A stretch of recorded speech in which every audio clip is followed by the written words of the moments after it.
We've got an amazing team here of Kevin Trethewey and Shanaaz. She had to give up her surname, and she's also Shanaaz Trethewey. Husband and wife team were working together. They have so much to share with us this afternoon. Take it away, Kevin and Shanaaz. Okay, so for those that don't know me, so that's on. For those that don't know me, can you hear me? It's going off and on. My name's Shanaaz, and that's Kevin, but he'll introduce himself just now. And we are, as Oz said, married. We also have 2 kids, and we work together. And we've just recently built a home together. So we have survived. We are survivors, okay? And based on being survivors, through the 12 years, we have learnt, and we are here to kind of share with you some of our distilled thoughts of working together and collaborating together, because we certainly come from 2 very different backgrounds. So I'd like to, in this session, fulfill all your hopes and dreams, give you the meaning to life, the answers to why business is the way they are, and IT always tells you to reboot, but I can't. Okay, so what we're going to do is we're going to discuss business and IT in the context of how I represent business in our experiences together, and Kevin is Kevin. Okay, so... All right, so if we had to pick a shape and a color, this would pretty much sum it up. Shanaaz is very square, let's be honest. A genuine smile. But I'm more of a sort of odd-shaped, figure it out as you go along kind of person. In contrast to Shanaaz, I sort of kind of went to high school more physically than mentally. And after that, joined the working world and sort of figured out my way from there. I went into IT and went into computer programming because I didn't have to deal with people. There's a hell of a lot of irony in that statement, I realize now. And so through the years, I've worked in and had the privilege to work in many different organizations, most of them quite large organizations. And through that, my approach has just been do what makes sense. And having never studied a day of accounting or business economics in my life, what makes sense to me is very different to what seems to make sense to people at other times. And so my approach is generally just to understand the context, figure it out, take the next step, understand the context, figure it out, as opposed to process lady. So my background and why I am today representing business, and hopefully a new look to business, or the way I now look at it, is I have a very formal, traditional education and background. Having come through a very traditional school, I then went ahead and did tertiary education and became a CA. So I know that doesn't qualify for, what's it, TLA? That's it. I'm learning. So became a chartered accountant, went along, did my articles, you know, those auditor people that say, why have you done something, and come there with a clipboard. But my program tells you I need to do this, so why aren't you doing this? Did many listed companies, then went on to be an investment banker and did corporate finance. So I've been through a banking system. I've been through very large corporates. I also ended up working with the CEO on strategy and auditing some big banks and insurance companies. So what that taught me and what institutionalized me was, if there's a process and people follow it, then everything should work. So why don't people just follow the process? Why don't they just do it? Just do it so I can check my list, and then the organization will work, and we'll be profitable, and I don't need to write a report on it and give it to you, and then you angry with me and don't want to answer my phone calls because the flippin' auditor's here again. You know, so that's effectively the context. So moving on, effectively that. I come from them, the red people. And what I'm saying is, if there's governance, why don't you guys just follow it? If there's a documentation, why don't you just write what you do? You know? I mean, why? Why don't you just follow the process? Because the process is broken. Yeah, it wouldn't be broken if you just programmed it right in the first place. If you knew what you wanted, it would help. But, well, what I want is for you to tell me how long it's going to take you and how much it's going to cost so that I can actually do my job. Okay. All I'm trying to do it's is... building a house all over again at this point. Just program. How long does one button take? Honestly, how long? I just want to press the thing. It's never just a button. So what should we do? Reboot.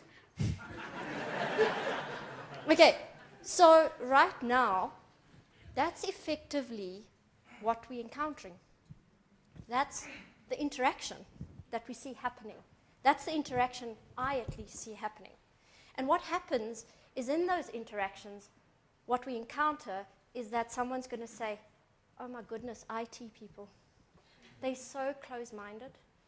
They just want to do what they want to do. It becomes about criticizing the person. It becomes about how unable the technology is to give what we need to do our job. Okay? And on the other hand, he's got a view on the flaw of character. On the accountants, they're so square. They don't want to see that we're trying to add value. And all this value just has to be done in a box according to their checklist. So our relationship is quite a good analog for business versus IT. Really what this talk is not actually about how to get the work done. It's how to create a system in which the work can get done. So it's important that you just recognize there's a different level of abstraction there.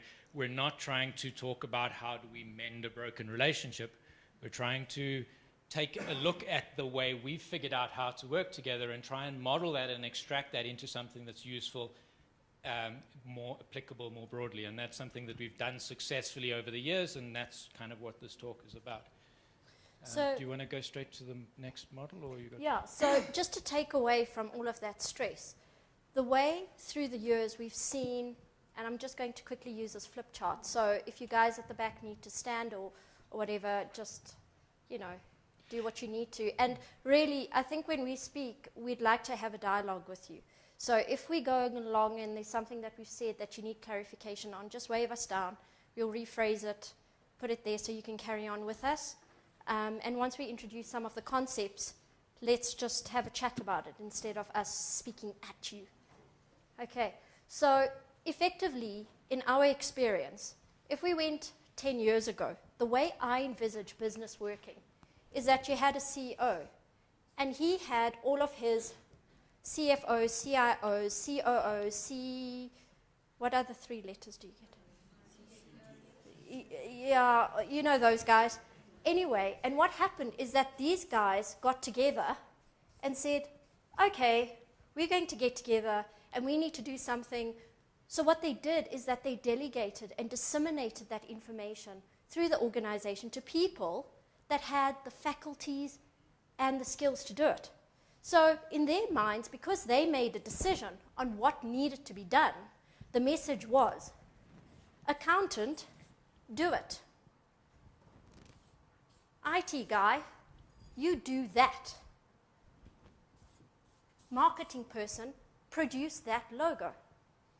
It was an execution, and we got measured on the effective execution of what we did, and how well we did it, and how fast we did it. These individuals just needed to be skilled where they were. Okay? Given a few years, what's happening?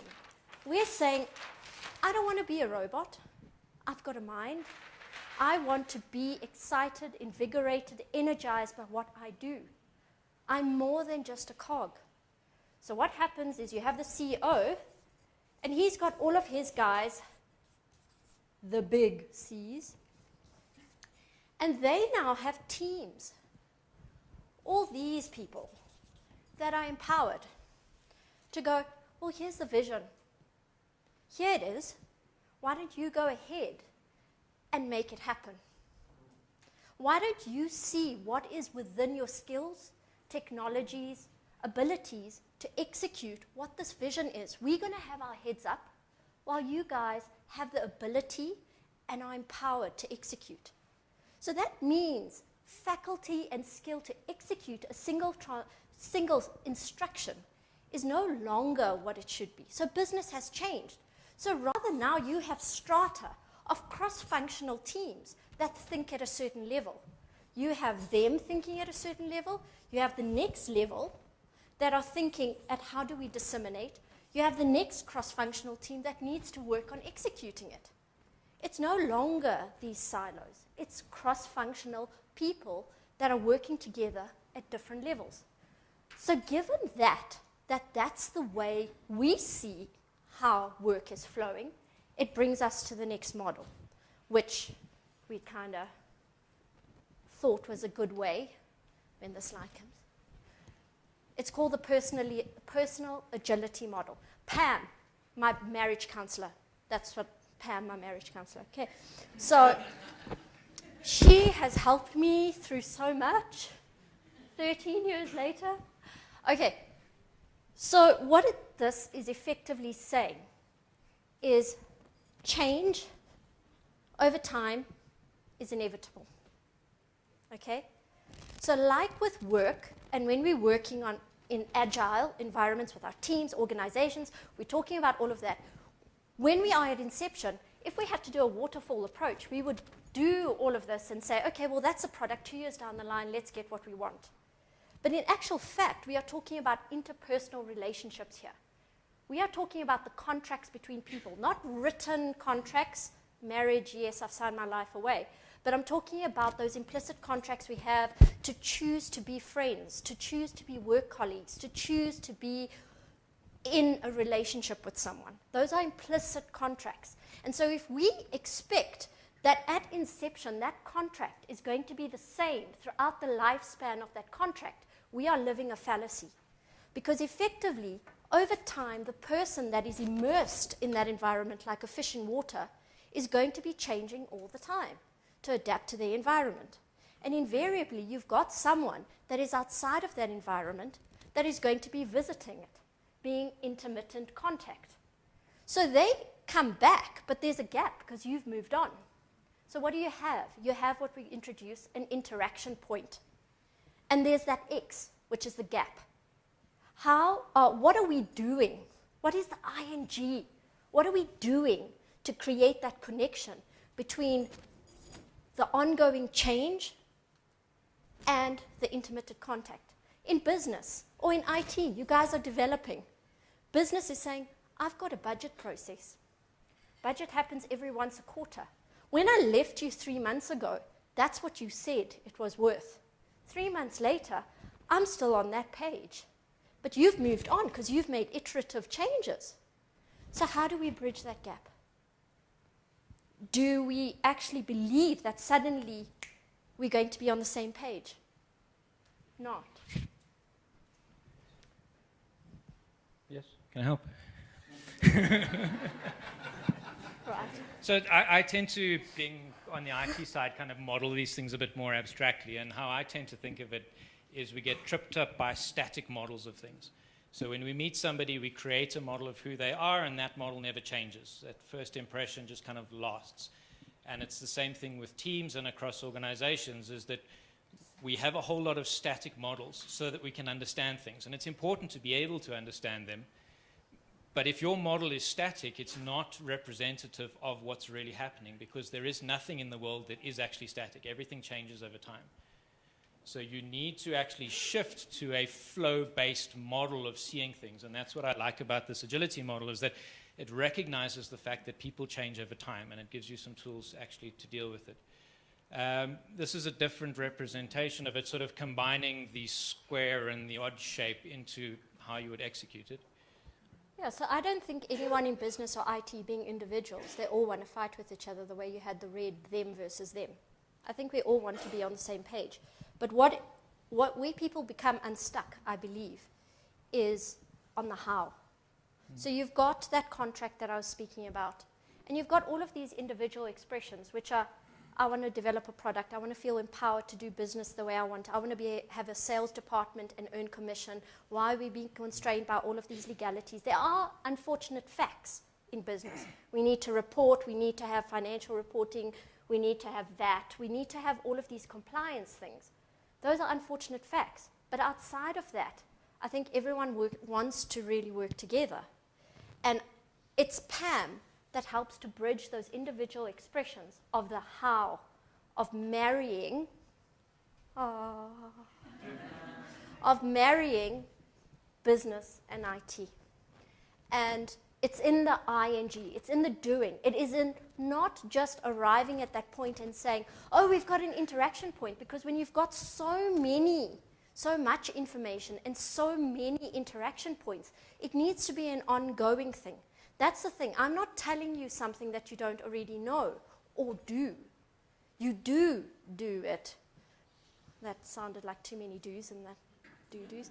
But anyway, you do it. But it's about the ongoing, explicit nature of actually continuing those relationships. It's in the communicating.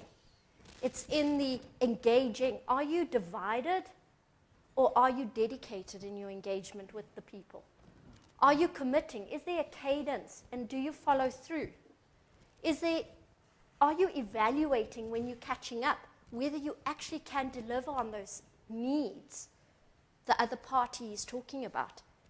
So auditors come along once every quarter, internal audit, every 6 months. Oh my word, what are they talking about? What are we doing to engage with them on an ongoing basis so they can adapt what they need to do whilst we are iteratively changing every week, every sprint?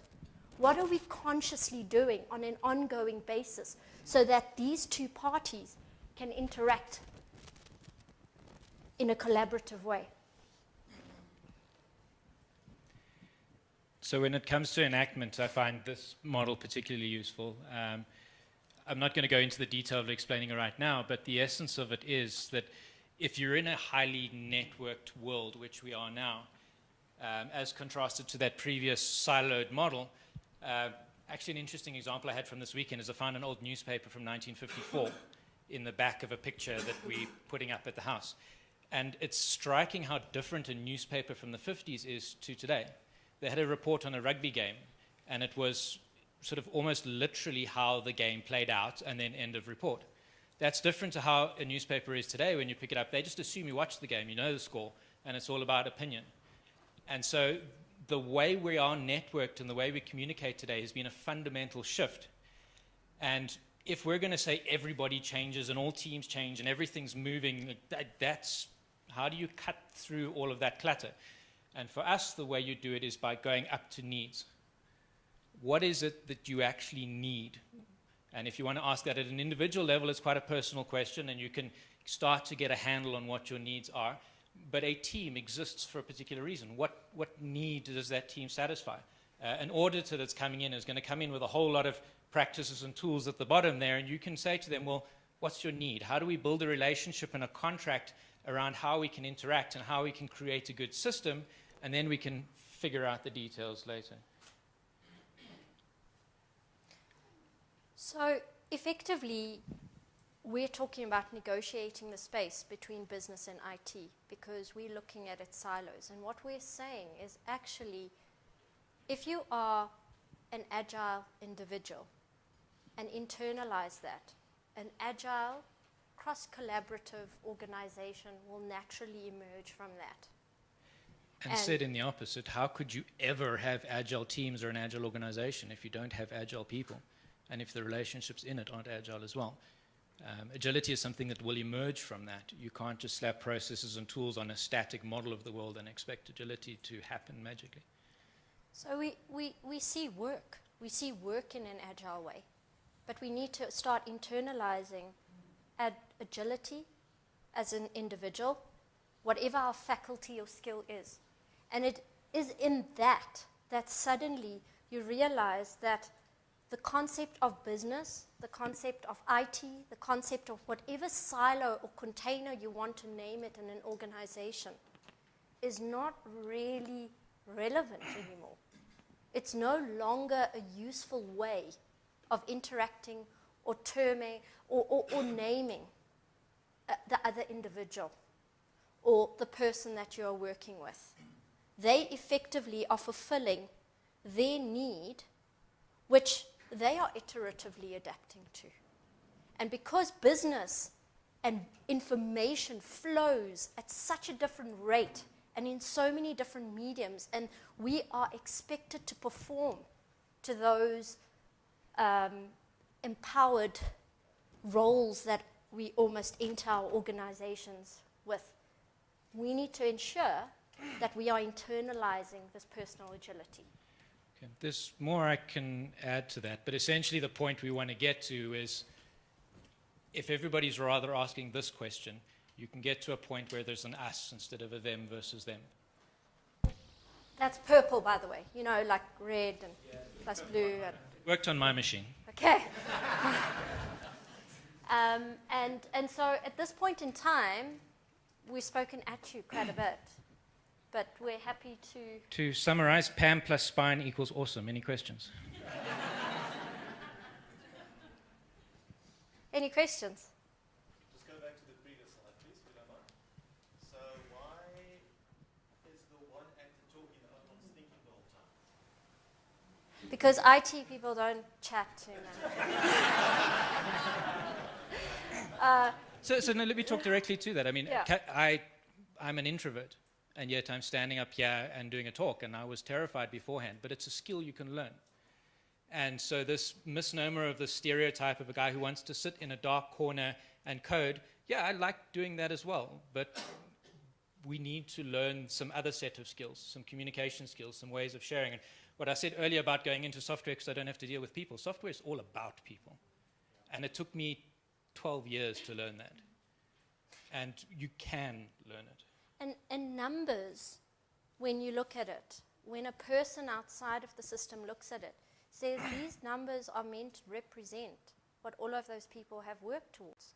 So yes, it is a requirement, but effectively we're reporting on what is it that we are doing to add value. And when you actually interact on an ongoing basis, it is my belief that people are willing to see that. There is a willingness because they also want to be fair and relevant and add value. Hi. What do you do to overcome cost center, profit center thinking? We're going to need more time. So We're definitely going to need more time. So I think if people believe value is delivered only because you've had a positive income, I think then you're not actually understanding the needs and the roles that everyone in an organization is playing. Because you may be a cost center, but it doesn't mean that you're delivering value. You may be asking for things that may not be on the client front, but are you adding value? It's in knowing the person and the role and their needs and how they're fulfilling it that you actually see the value. So cost or profit center is yet another container that starts to disappear when you actually see that this is a cross-functional team. In this, you're going to have people that are going and selling. You're going to have people that are at the background enabling this. You're going to have people over there that are standing above it and going, right, that doesn't fit in my vision, and giving a feedback.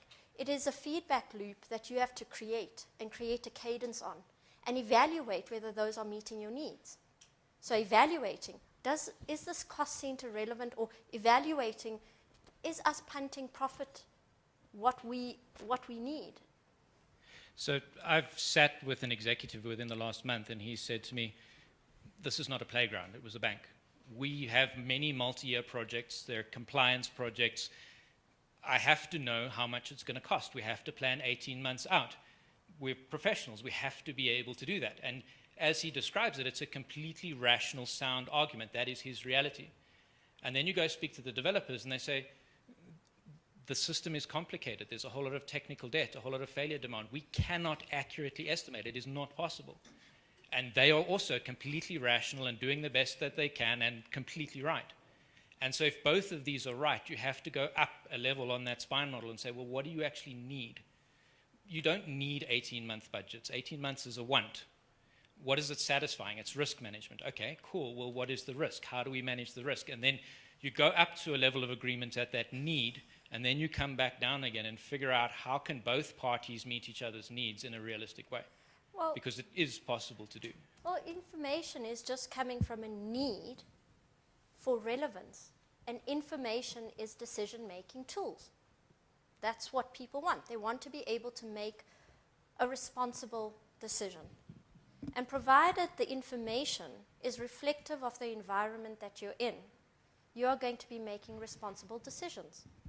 So business is not saying, let's sell your soul to this particular thing you're putting on paper, but if you change it accordingly to what's reflective of the ground at the time, they're going to be able to make a better decision. We've got 3 minutes left. Is there another question in the time there at the back? We Can you narrow down the question a little bit? Discipline our children. We plant veggie garden. What do we do professionally?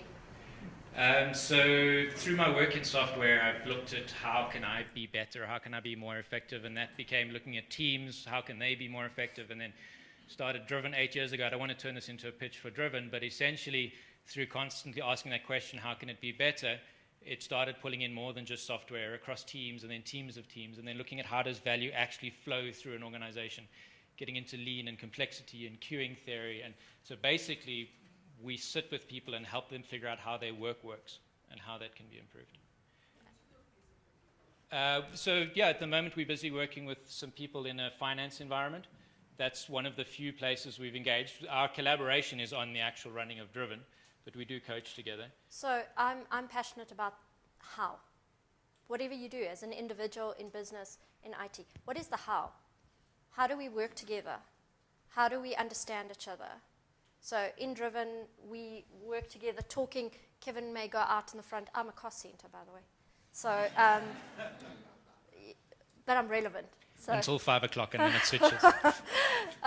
yeah, and then like I said, we need more time. Either way, yeah. We do lots of things.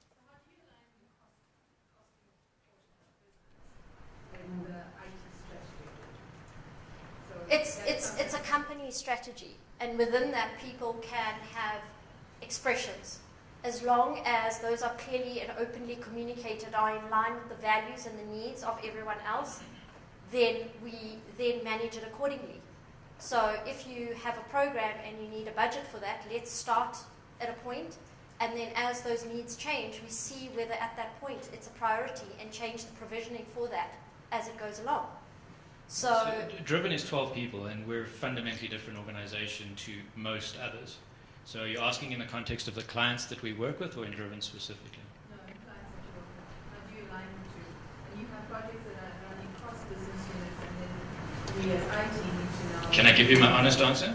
Get rid of projects. Sorry? Get rid of projects.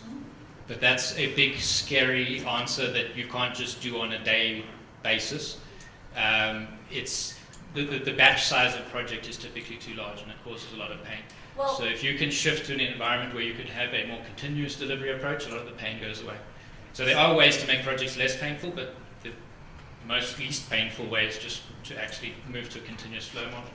So, I mean, I think there's lots of conversations we can have, and we've run out of time. So I understand that there's an Indaba room, so we can always take it out there and have more conversations. So thanks, guys, for taking time to listen to us. And it's been fun.